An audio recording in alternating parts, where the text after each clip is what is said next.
चिराग ज़िंदगी के मुआज़िज़ सामईन, जैसा कि आप सबको मालूम है, मुल्क में इन दिनों सरकार की जानिब से एक अजीब किस्म का कानून बनाने की तैयारी चल रही है। इसके नाफिज हो जाने के बाद मुसलमानों की आज़ादी व तहफ़्फ़ुज़ मज़ीद मुश्किल हो जाएगा। यानी सरकार ने कसम खा रखी है कि हम वक्फ बोर्ड के खिलाफ कानून बनाएंगे। तो आइए आज की इस वीडियो में इस कानून के 9 खतरनाक फैक्ट पर नज़र डालते हैं, ताकि इसकी मुखालिफत हमें क्यों करनी है ये वाज़ेह हो सके। इसमें से सबसे पहला फैक्ट ये है कि इस बिल के नाफिज हो जाने के बाद वक्फ जायदाद से मुसलमानों का कब्जा ख़त्म हो जाएगा। इस बिल में ये तजवीज़ पेश की गई है कि वक्फ बोर्ड का नाम तब्दील कर दिया जाए। इसके बदले में कोई ऐसा नाम दिया जाए जिससे जायदाद के सिलसिले में वक्फ का जो तसव्वुर मुसलमानों के अंदर है वो ख़त्म हो जाए। इसी तरह इस बिल के मुताबिक वक्फ बोर्ड में 2/3 से ज़्यादा की तादाद गैर मुस्लिमों की होगी, जबकि दूसरी तरफ मंदिर और मठ वगैरह की कमेटियों में शर्त है कि कोई भी गैर मुस्लिम ना हो।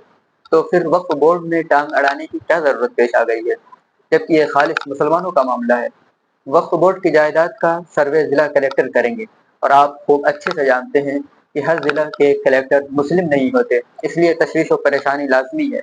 वक्फ बोर्ड की जायदाद के रजिस्ट्रेशन की ऑनलाइन तफसीलात पोर्टल पर अपलोड करनी होगी। हालांकि 300 साल पुरानी तफसीलात किसके पास मौजूद होंगे, क्या आप सब बखूबी जानते हैं। इस कानून के बाद वक्फ बोर्ड कानूनी लड़ाई किसी भी महकमे में नहीं लड़ पाएगा। इस कानून के नतीजे में मसाजिद, मदारिस, मकातिब, खानकाहें, कब्रस्तान वगैरह बुरी तरह जद में आएंगे।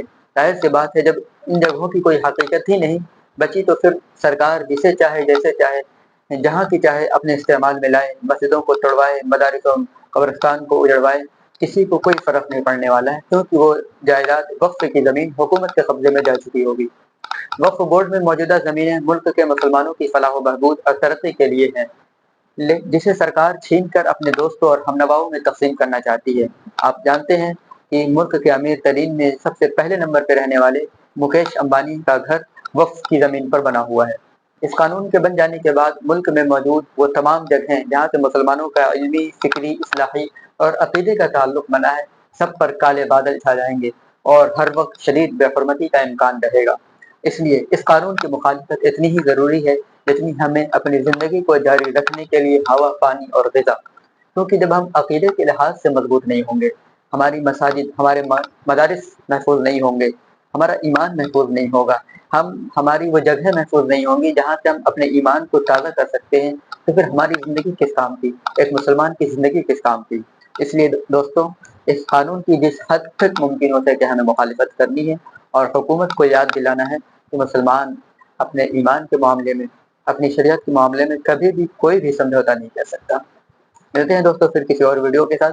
तब तक के लिए अगर आपको ये वीडियो पसंद आई हो तो इसे अपने दोस्तों, साथियों और ग्रुप्स में लाजमी शेयर करें, ताकि हमारा जो पैगाम मोहब्बत है वो सब तक पहुँचे। जज़ाकल्लाहु खैर। अस्सलामु अलैकुम व रहमतुल्लाहि व बरकातहू।